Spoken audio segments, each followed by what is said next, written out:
You're listening to a 3CR podcast created in the studios of independent community radio station 3CR in Melbourne, Australia. For more information, go to allthews.3cr.org.au. Minds that plot destruction, sorcerer of death's construction, in the fields of bodies burning, as the war machine keeps turning, death and hatred to mankind, poisoning their brainwashed mind. Welcome to the Anarchist World This Week, broadcast across Australia on the National Community Radio Satellite. Listen to the Anarchist World This Week, Australia's sacred cow slaughterhouse. Listen to analysis of local, national, international events. Listen to analysis you'll never hear anywhere else.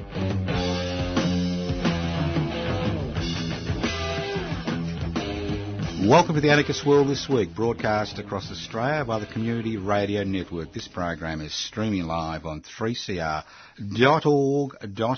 The program is podcast. You can access the podcast by going to 3cr.org.au.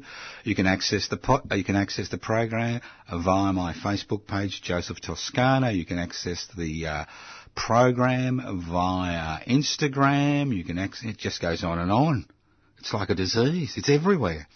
It's like anarchy, everywhere. If you wonder what anarchy is all about, anarchos without rulers. Let's go back to first principles. Let's pretend we're back in primary school. We know that 1 and 1 equals 2, although some of us thought it equaled 11 when we started. Anarchos without rulers. What gives rulers the ability to determine the lives of billions of people? Very simple. Inequalities in power and wealth. So the anarchist struggle is the struggle to devolve power, which is a fancy word for share, and it's the struggle to hold wealth in common to ensure people's human needs are met. And obviously during the last 4 decades, especially in this country, we've seen wealth done something that it's never done before. It's defied gravity. It's gone upwards. So if you're involved in the struggle to share power, devolve power, break down hierarchy, and the struggle to hold wealth in common for the common good, I've got some bad news for you. You're an anarchist. Whether you admit it or not, you could be waking up and screaming at 2 o'clock in the morning saying, I didn't know I had the anarchy virus. If you think COVID-19 is a problem, once you've got the anarchy virus, you can't be stopped. There's no vaccination. Euthanasia is the only way to stop it. Okay, let's move on. Let's get serious. Now, I love the coalition government. I have been around long enough to look at their re-election manual, and they use the same old re-election manual, but they change. They change the enemy. And it's all about creating fear. Elections in this country are not won and lost on the regarding policy. They've never been won and lost on policy. It's about using the legacy media and the so-called social media to promote their ideology of private investment for private profit. And it's all about fear. Let's look at the last few federal elections. Last federal election was fear about franking credits. Even people without shares were frightened of losing their franking credits. Pensioners were frightened of losing franking credits. Obviously pensioners, well, some have shares, but most don't have shares. Think about it. It was all about fear. Now, the election before that, what did we have? Oh, yes, the old perennial, asylum seekers and refugees. They're going to overrun the country. Let's not forget it was the Liberal National Party coalition through temporary work visas, which has allowed over 1.7 million people pre-COVID to come into the country to act as competition for Australian workers. I don't blame those on temporary protection visas. They're just following the law. But governments are the ones that allow this policy to occur. Then we have the old Tampa Brigade. Remember the Tampa Brigade? You know, those of you who are old enough will remember the Tampa and the fear that we were going to be overrun. And before that, wow, remember the Yellow Hordes? Remember the Yellow Hordes? Vietnam, the domino theory. The communists was going to flow out of China, through Vietnam, down past Singapore, through New Guinea, Indonesia, and hey, presto, you'd wake up and there'd be an Australian communist flag. So it was all about fear. And it's a very, very, very effective re-election manual. And I'm quite concerned that the Morrison-led government, an inane government, an insecure government, and a government that hasn't got one original idea apart from laying on hands on people, but we'll talk about that another day, is now gearing up for the next federal election, which should be held before May next year. That's 2022. Now, they wanted to go early because they wanted to go early on the COVID-19, a roller coaster ride like, most of the state governments have. But no, because of the scandals regarding their attitudes to sexual assault, they've had to put it down a bit. So who do you think are we going to use to beat the drums of war? It's not the Chinese Communist Party, it's the Yellow Peril. Not the Yellow Peril that's been removed from the Melbourne CBD and put out in the, near the art gallery. It's not that Yellow Peril, but the Yellow Peril, the Yellow Hordes. Now, I have been amazed at how effective this re-election strategy is. Look, I mix with a lot of people, a lot of different types of people. People in power, people who are dispossessed, people who are marginalised, people who are just doing their bloody jobs and trying to pay their mortgage. In the type of work I do, you mix with a lot of people. And I have been amazed by the number of people which have been captured by the propaganda which has been pumped out on a daily basis by the coalition government regarding fear of the Chinese. Not the Chinese Communist Party, although they like to talk about the Chinese Communist Party, but they've scratched that deep, ingrown fear of the Yellow Hordes coming down and taking over the country. And we've seen the government being involved in a particularly dangerous foreign intervention, which is beginning to have impacts on this country's economic future. And we've seen that through the passage of legislation, through statements by ministers as well as the Prime Minister, which are designed, and this is the important thing to remember, they are designed to create fear in the community about China. And it's a very effective propaganda tool. They would like to see the next federal election not be held about policy, but about fear. They don't want the federal election to be held on the basis of doing something about the almost 1 million children living in poverty in this country. They don't want the next federal election to be held about the increasing gap between the rich and the poor. They don't want the next federal election to be held regarding the current housing crisis and how people are paying extraordinary amounts of their income to keep a roof over their heads, whether they're paying rent or trying to pay off a mortgage.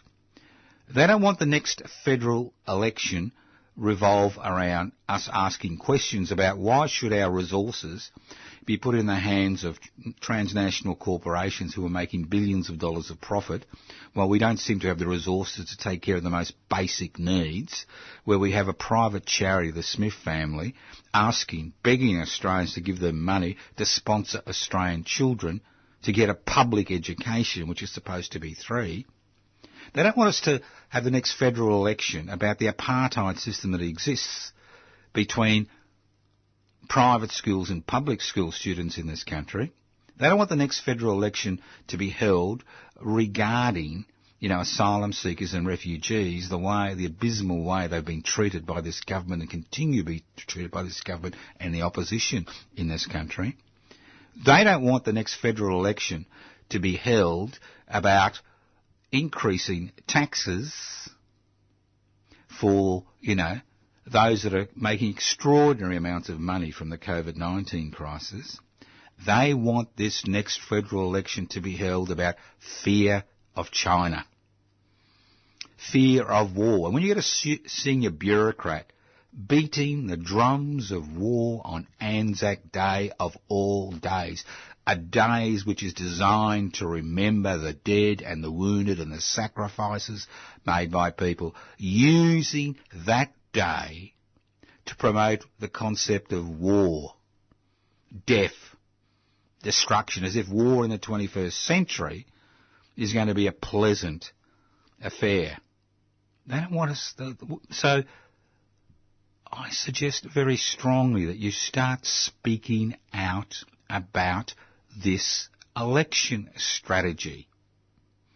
If you want change to occur in this society, if you want people to take First Nations people's issues seriously, death in custody, treaty, compensation, and the list goes on and on, if you want women to receive equal wages and equal respect, if you want any of these policies to be part and parcel of the federal election campaign, I encourage you, implore you, that's right, implore you to fight back against this strategy. Because if this strategy is successful, and currently it is exceptionally successful, especially with the COVID-19 crisis and the finger constantly being pointed at China,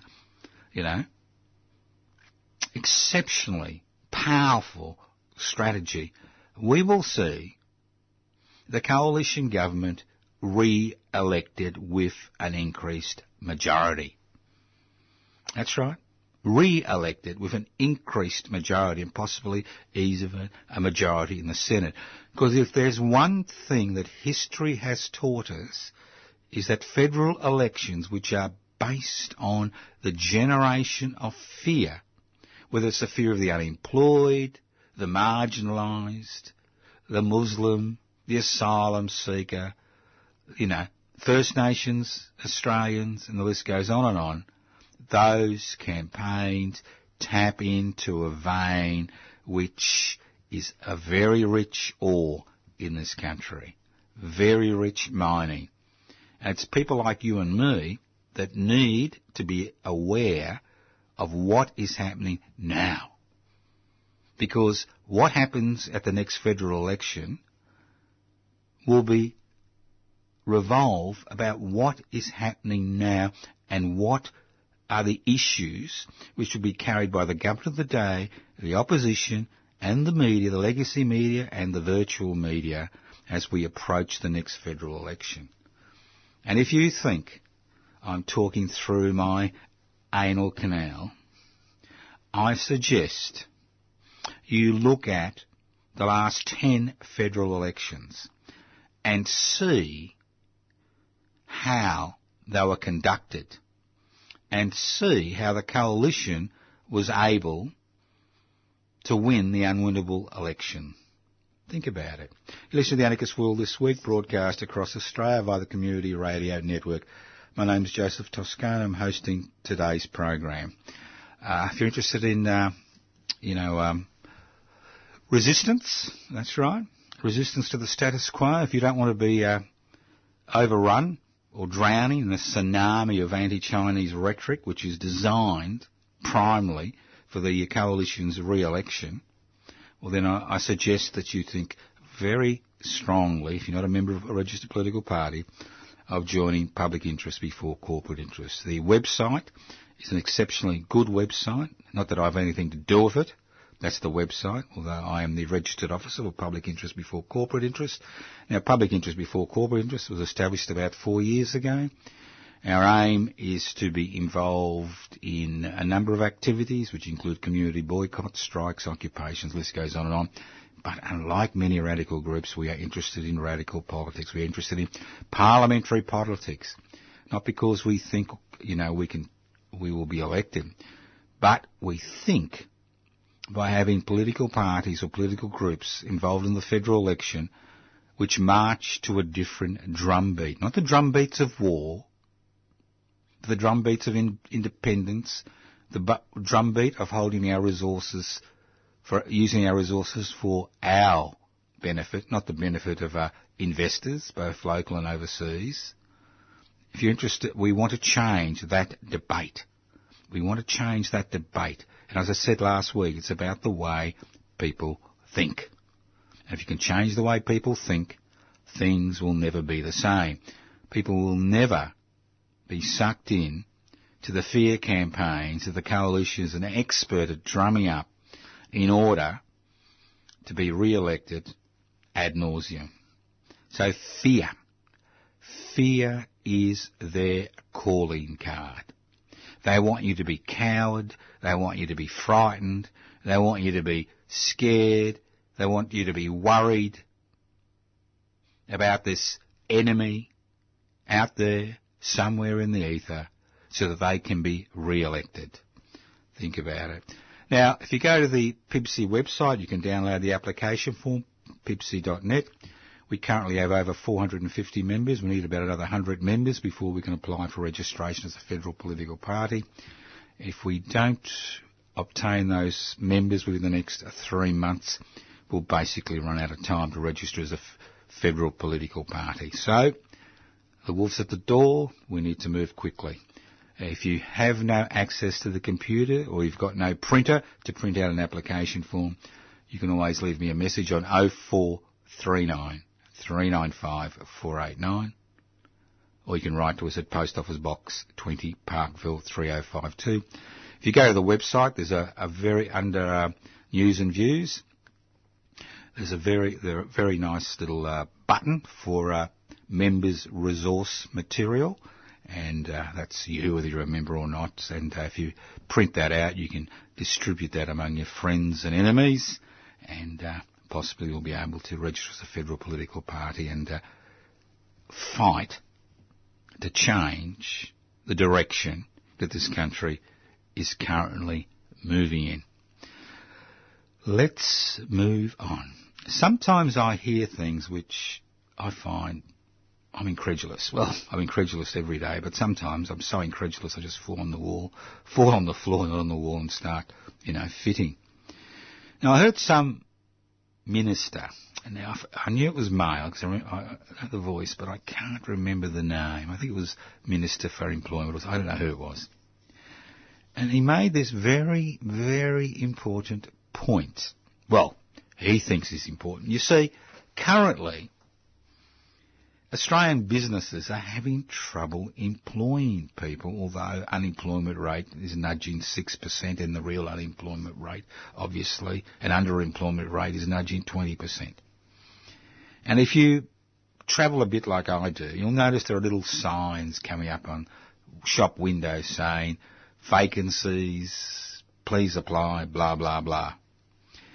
And this minister said, how have we arrived at this point that Australians are not willing to work? And everywhere I go, I hear the same bullshit. Australians are not willing to work. The unemployed are work shy. They don't want to work. Well, I'm going to answer that question. How have we arrived at this point where you have unemployed people on miserable social security benefits, now that the COVID-19 supplement has disappeared, unwilling to work? Well, unwilling. They're willing to work, they're unwilling to take the jobs that are offered. That's the key. It's not about unwillingness to work, but why won't they take up the jobs that are offered? And I hear them lamenting that we can't bring in people on temporary work visas anymore.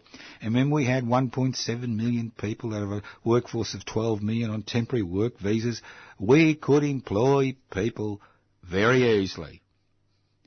I'll tell you why.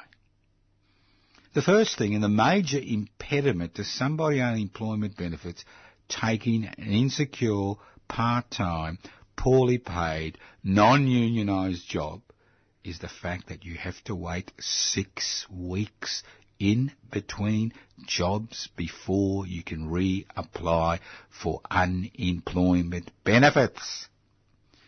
I'd like the minister who made the statement on how do we arrive at this point, or how have we arrived at this point, to forego his wages for 6 weeks and see how he feels about it. Now, the government could solve the problem of unemployed people being concerned about taking on part-time,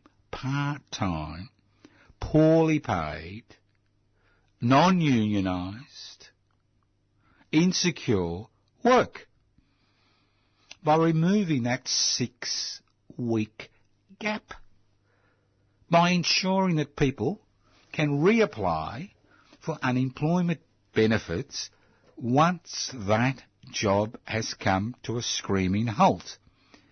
In many regards, those jobs come to a screaming halt.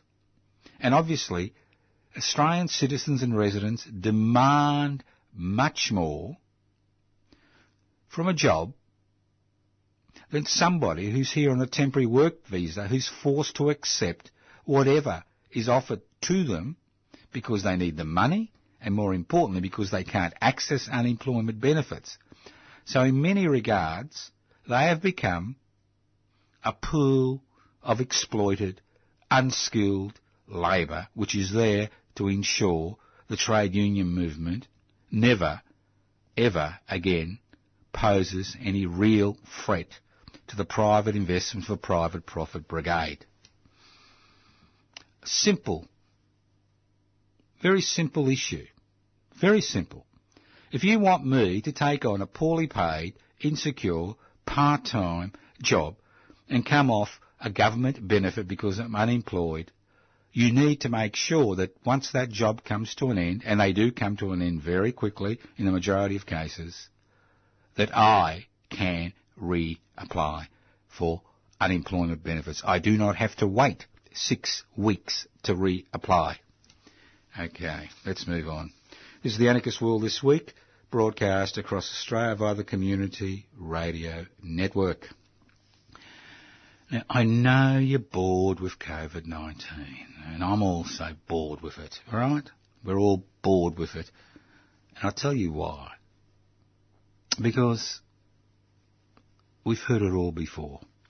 Now, when the COVID-19 crisis erupted almost over a year ago, on a number of occasions I did segments on this program regarding quarantine. And it's good to see that 15 months later, other people in authority, not just, people on the margins like you and me, but other people in authority are beginning to take notice. Now, I'm not very bright, and obviously because you listen to the Anarchist World This Week, you're also not very bright. But even stupid people like you and me, we know quarantine means keeping people away. Simple, isn't it? Now, if you look back historically, and it's important to look back historically, you'll note that every major port in this country during the colonial period had a quarantine station on the outskirts, on the very outskirts of the city.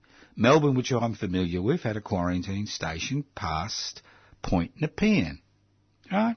And ships would dock there, offload their sick, and then they'd move in to the city in order to provide some protection.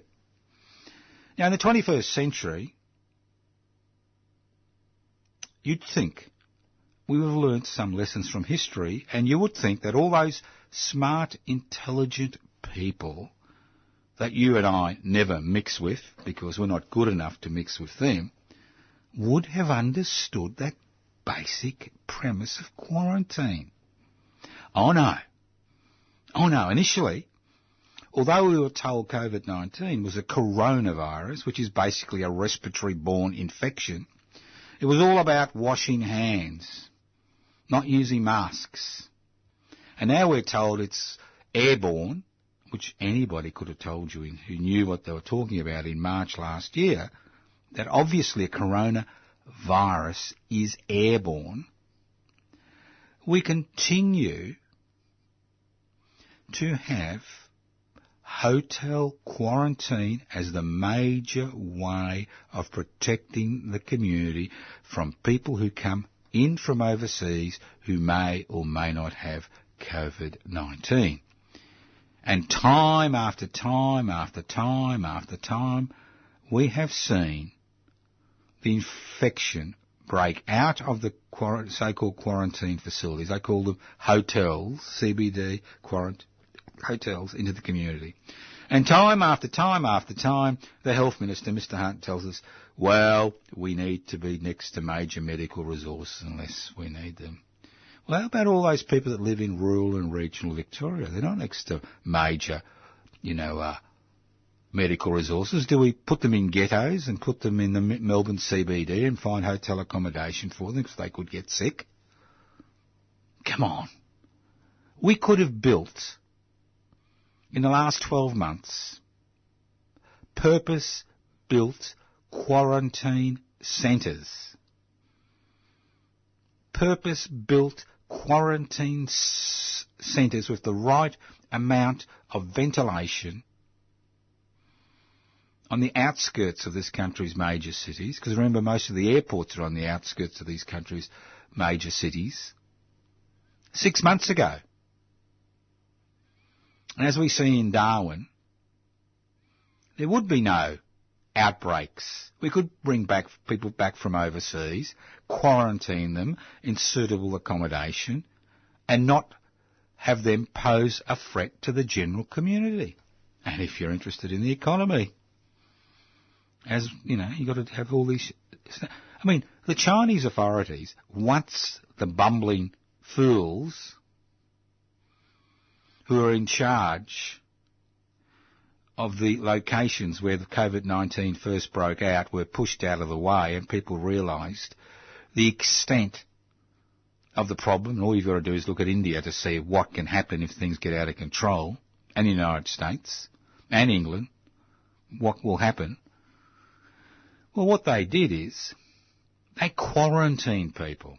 Not in the CBD, but quarantined them in specially built hospitals or quarantine facilities, which are almost built overnight. And don't tell me that we don't have the experience or the expertise and the people or the resources to build quarantine facilities that are not based in hotels. And the whole purpose of a hotel quarantine is to save the federal government money. Now look, I don't know if you know much about the federal system, but we do have a federal system. And the federal government has certain responsibilities and the state governments have certain responsibilities. And if you look at the Australian Constitution, which defines the responsibilities of the federal government, and if you look at various High Court challenges which have actually occurred to ensure that we understand what the responsibility of the various tiers of government are, quarantine is a Commonwealth government responsibility. The colonies, when they federated in 1901, realised the introduction of disease into the community through immigration and travel was a significant issue. And they handed over that responsibility to the Commonwealth government. In 2021, our laying on hands Prime Minister, refuses to acknowledge that it's a Commonwealth responsibility, and the Commonwealth should have acquired land, and if necessary forcefully, to build quarantine centres and staff those quarantine centres to ensure that Australians overseas could come home and that the community itself was not put in unnecessary danger. But again, we have this ridiculous situation of the minister saying they need to be in hotel CBDs, that's Mr Hunt, the Health Minister, because they need to be near, significant health resources. Well, has the minister ever heard of ambulances? I mean, people who live in Rye and Rosebud, near Point Nepean, where the original Melbourne quarantine centre was when Victorian colony in the late 19th century, well, there are ambulances which can take people to major hospitals. It's a half an hour to arrive at Frankston Hospital.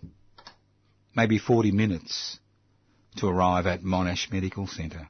It's the same all over the country. The same all over the country. And there are helicopters. The Alfred Hospital has a helicopter pad, and many hospitals have helicopter pads, some of the major hospitals. So don't tell me that a quarantine facility needs to be kept in a privately owned, privately run hotel in the city's CBD. If there is one way, the worst way of dealing with quarantine is to do it in that way. Extraordinary. And in the 21st century, in 2021, 15 months after the outbreak of COVID-19, we continue as a society to argue about the need of specific quarantine centres. And although over the last few days there's been a little bit of a kerfuffle over it, I mean, some of the state premiers have realised that quarantine is a Commonwealth responsibility and that maybe it should be done outside the CBD. We will still continue on this track. Extraordinary. Just extraordinary. That's the joy of living in Morrison land. Now, let's move on. You listen to the Anarchist World This Week, broadcast across Australia via the Community Radio Network.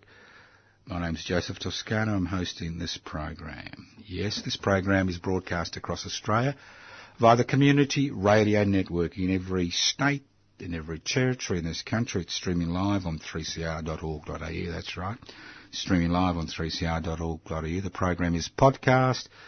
You can access the podcast by going to 3cr.org.au and in many other ways, which are too numerous to mention. Just put Anarchist World This Week on your social media engine. Presto. It'll tell you all the places you can hear it. So, now, let's look at this. Now, I've got nothing against people's religious opinions, okay? I mean, the only thing I can't stand is people trying to force their religion onto me, and especially by using legislation to force their religious beliefs onto me. And, there are many theocracies around the world today where, if you open your mouth against, some religious ideology, you can find yourself in prison or even executed, all right? Now, we haven't got to that stage in this country because theoretically there's a division between state and church, or state and religion. Theoretically, although we know that the Commonwealth Government pumps billions of dollars into religious-based schools of all types of denominations. We know that, all right? So there isn't that clear-cut division between the state and the church or the state and religion. And if I went to a bushfire-affected area or a disaster-affected area and I started hugging people, and not telling them that I'm laying on the hands, trying to get, the deities to look after their welfare and look after them. Not the government of the day, but the deities. It's always good to get the gods to look after the disasters. You never want to waste any money looking after disasters, but, I've exaggerated there, but that's the way it is. I'd be guilty of assault. And in certain cases could be sexual assault if I held them too tightly. Really? Come on, Mr. Prime Minister. I hope you were joking when you were talking to your religious mates. That, you go to disaster areas and you hold people and you're laying on the hands. Oh, come on. Oh, I can't believe this. Look, I can't believe it. I think it's a joke. But I mean, fine, You at least ask permission. I mean, there's a day of people's reactions to sexual assaults. Come on. You need to ask permission. If you don't know somebody, you ask permission. Can I hug you? Can I lay my hands on you? But again, we're not all on the same page, are we? We don't all beat to the same drum beat, as that senior bureaucrat will tell you. The drum beats a war upon us.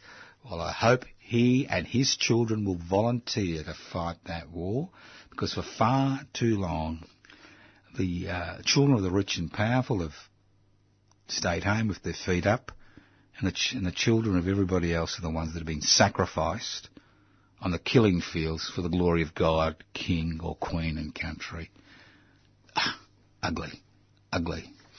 Now, grim winter.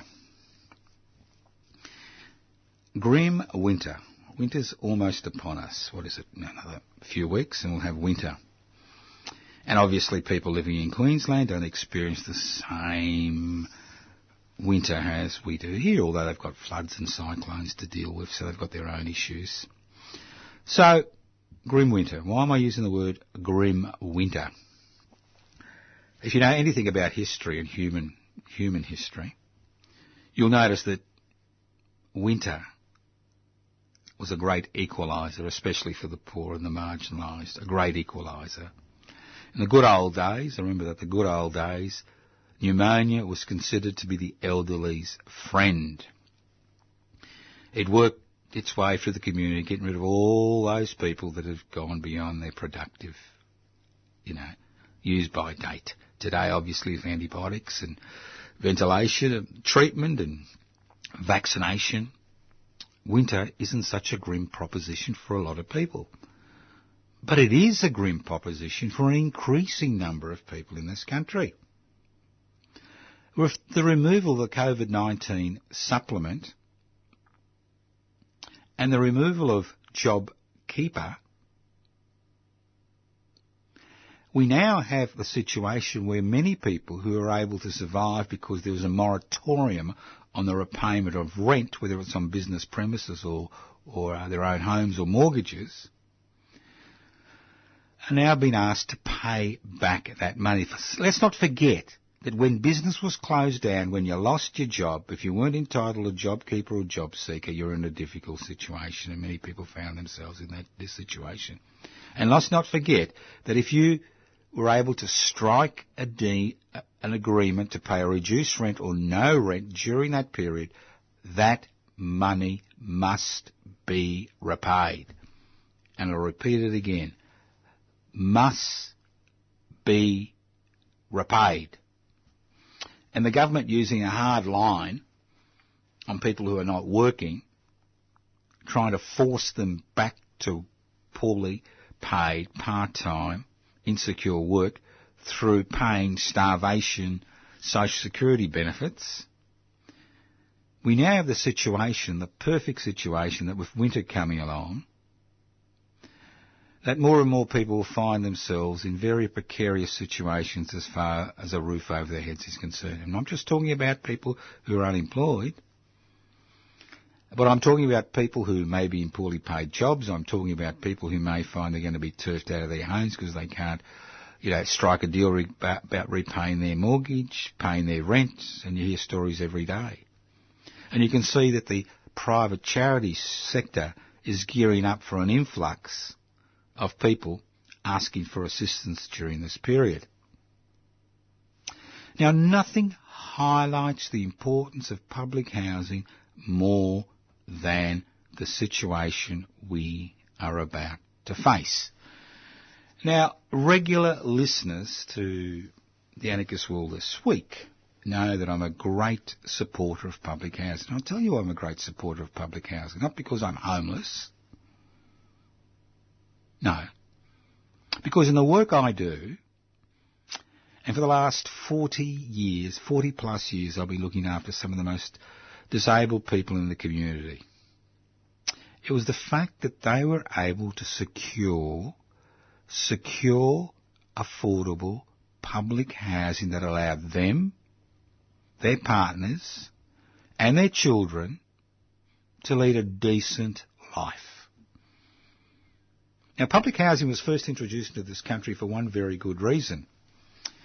At the end of World War II, and I wasn't here at the end of World War II, I was here a few years later, there are pictures of returned servicemen and women living in tents in the Melbourne MCG and the Botanical Gardens and around this country in various spots near the city's CBDs because there was not enough accommodation for returned servicemen and women, although over 50,000 had died overseas. And people who'd come back had put their lives at risk fighting fascism and dictatorship, did demand to have a roof over their heads.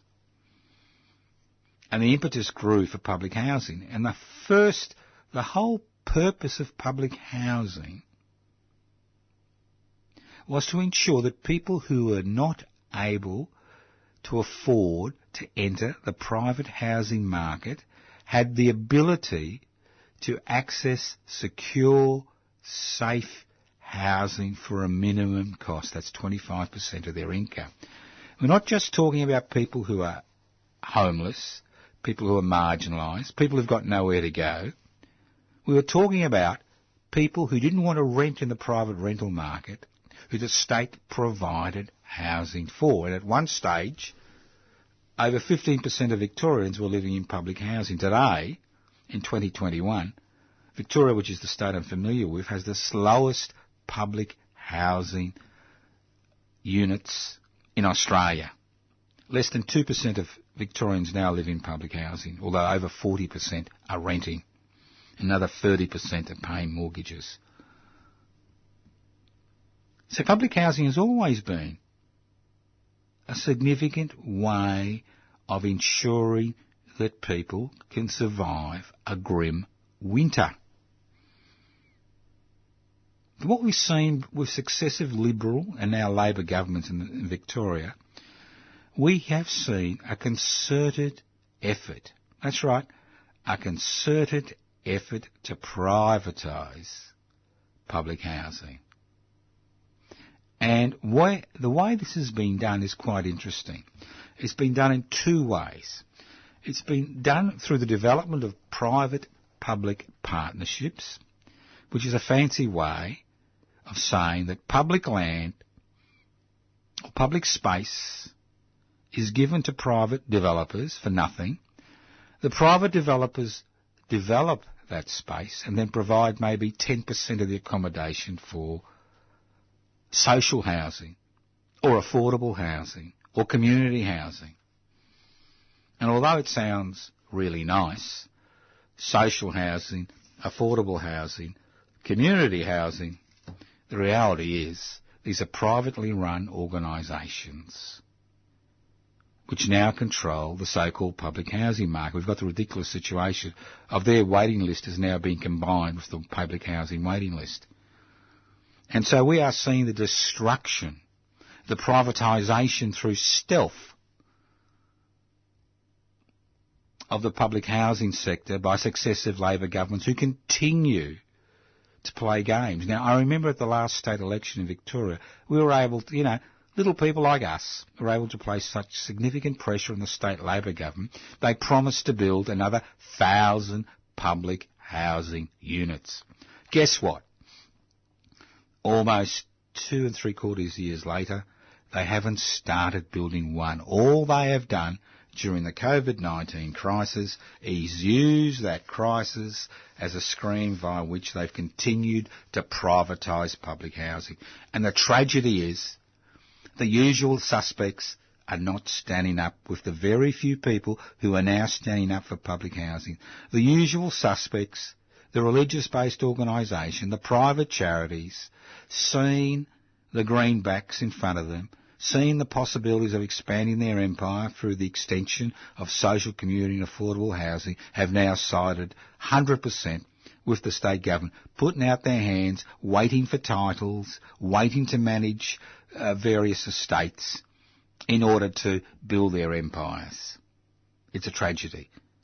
It's a tragedy of biblical proportions, and it's a tragedy which will be highlighted as all the resources which were put into dealing with people who are in a housing crisis are pulled out from under them. So, in response to this, and because the COVID-19 crisis is manageable currently, Public Housing Everybody's Business and Defend and Extend Public Housing has decided to reinstitute our weekly vigils on the steps of the Parliament House. Now, if you want to find out more about this, go to Public Housing Everybody's Business or Facebook page or Defend and Extend Public Housing Facebook page, or public interests before corporate interests, or pipsy.net page. It's all there. So our first event will be, and don't fall off your seat, because what we're going to do is we want to hold evening events, midday events, so we can get people who are working to join us, and people who are not working can come on the midday events. Our first event will be, our first vigil on the steps of the Victorian Parliament House in May will be on Tuesday the 4th of May. That's Tuesday the 4th of May, 7:30pm to 8:30pm. That's 7:30pm to 8:30pm. That's Tuesday the 4th of May. The week after, on the 17th of May, it'll be from Monday to 1pm on Thursday the 13th of May. And we'll continue this for a few months and see whether we can reactivate resistance to the privatisation of public housing. It's quite interesting that the Greens-dominated Yarra Council have now been snubbed by the Victorian State Government because they demanded that public housing be built in Yarra, not, affordable housing or community housing or social housing, privately owned housing. And the government has now refused to provide the resources to build housing in that particular municipality in Melbourne. You listen to the Anarchist World This Week, broadcast across Australia via the Community Radio Network. Now, for the last 10 minutes or so, I'm going to delve into a bit of a history lesson. I'm going to extend you an invitation. That's right, an invitation. Now, the history of May Day, which is falling this Saturday, the 1st of May, the history of May Day in Melbourne and the history of May Day in Australia, to a significant degree, is interlinked with the history of the anarchist movement.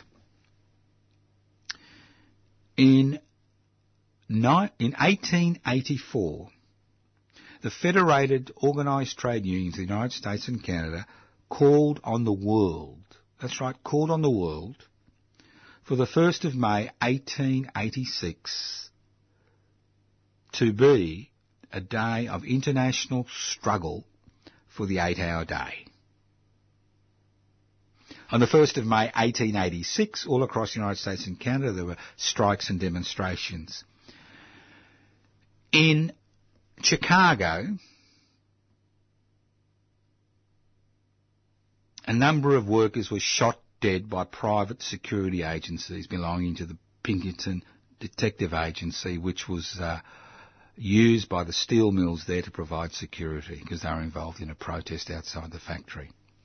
On the 3rd of May 1886, the Chicago anarchists organised a small gathering, a protest meeting, peaceful protest meeting. At the end of the meeting, there was only about 200 people left.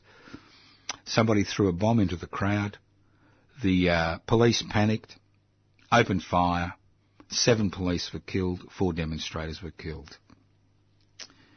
8 prominent anarchists were rounded up. That's right, rounded up and charged with conspiracy, although only 3 of the 8 had been at the demonstration.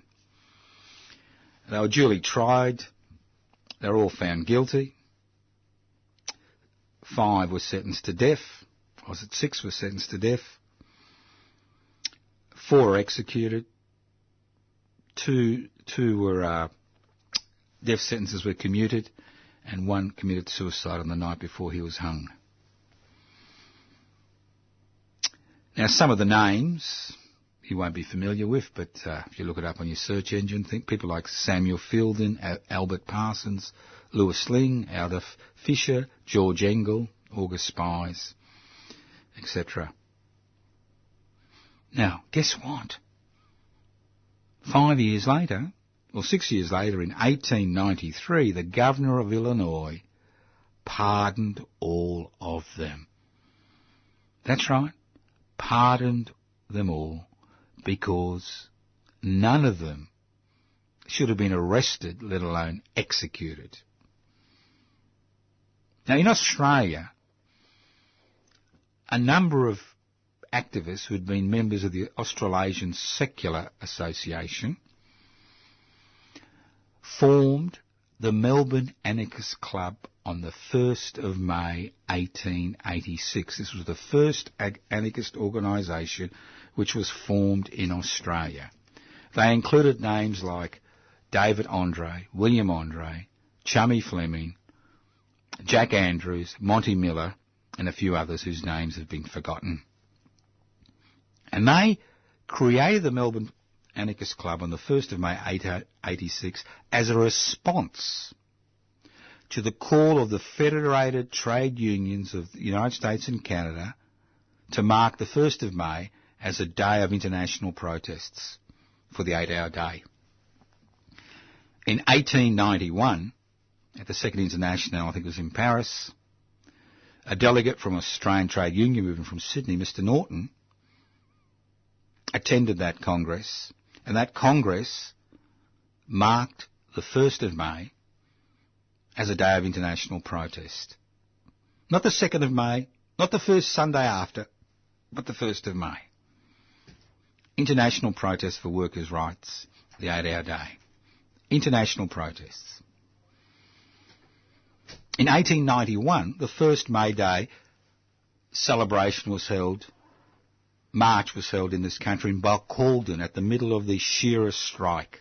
Over 1,000 people, 600 on horseback, were involved in that May Day celebration, and there are accounts of the Eureka flag flying during the celebrations. In 1892, Chummy Fleming, a well-known Melbourne anarchist, who died in 1950, but in 1852 he led the struggle to create an 8-hour May Day march. And over 5,000 people attended that first May Day march in 1892. Now, in 1890 and 1891, we'd seen private gatherings in the offices of Dr. Maloney, who was a state member of Parliament at that stage. Now, Chummy Fleming and the anarchist movement were interlinked with the creation of May Day in this country. And Chummy Fleming has got a very colourful history, who died in 1950, led the May Day marches until he died. Now, when the communists took over the organisation of the May Day marches in the 30s, and he was persona non gratis, he used to start ahead of the march about half an hour till they caught up with him. But there are many anarchists involved in May Day in Melbourne. So it's an interesting day for anarchists. So this May Day, that's the 1st of May, this Saturday, I'm going to repeat a walking tour which I organised in 2018. We're going to add a few extra dimensions to it. I'm encouraging you to come and join me in Chummy Lane, the only little street named after an anarchist in Melbourne, if not Australia. If you want to know where Chummy Lane is, it's very simple. It's at the corner of Argyle Place and Lygon Street. It's behind the 7-Eleven there. And we'll start there and then we'll go to about 7 or 8 significant anarchist sites. Because during the 1880s and the 1890s, the anarchist movement was the strongest radical movement in Melbourne, if not Australia. And there are many, many important sites which we have forgotten. There are many names we have forgotten.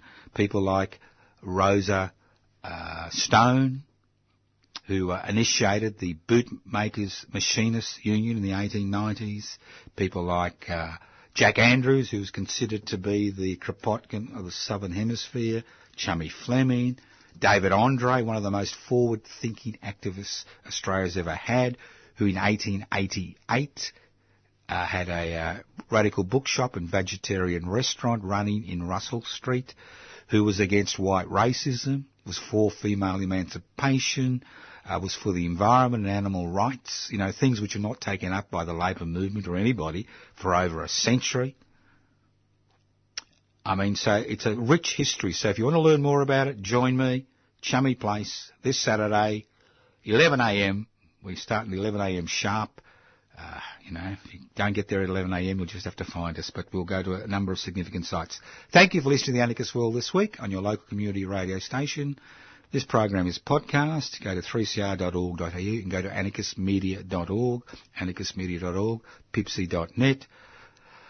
Facebook, Instagram, public interest before corporate interest. YouTube, public interest before corporate. Look, there's just so many things. You can always leave a message on 0439 395 489. And you can always write to Post Office Box 20, Parkville 3052. But remember, if you don't get out of that couch, nothing will ever change for you or your friends. Listen in to the Anarchist World this week, next week, via the Community Radio Network on your local community radio station. Minds that plot destruction, sorcerer of death's construction, in the fields of bodies burning, as the war machine keeps turning, death and hatred to mankind, poisoning their brainwashed mind. Welcome to the Anarchist World this week, broadcast across Australia on the National Community Radio Satellite. Listen to the Anarchist World this week, Australia's sacred cow slaughterhouse. Listen to analysis of local, national, international events. Listen to analysis you'll never hear anywhere else.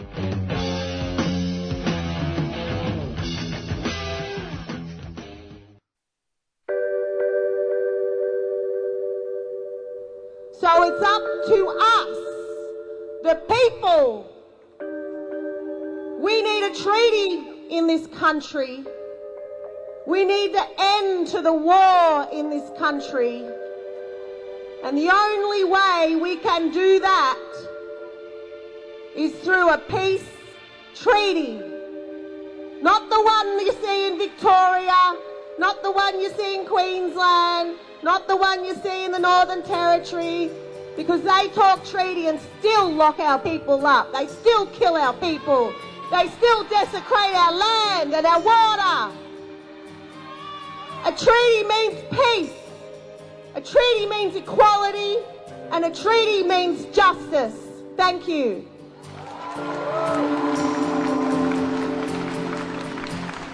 Subscribe to 3CR in 2021. Feed Radical Radio. Subscribe today. Go to 3cr.org.au/subscribe or call the station on 94198377.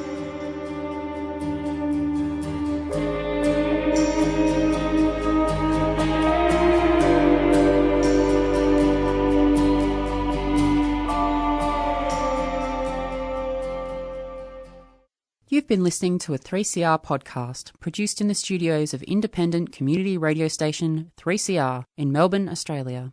For more information, go to allthews.3cr.org.au.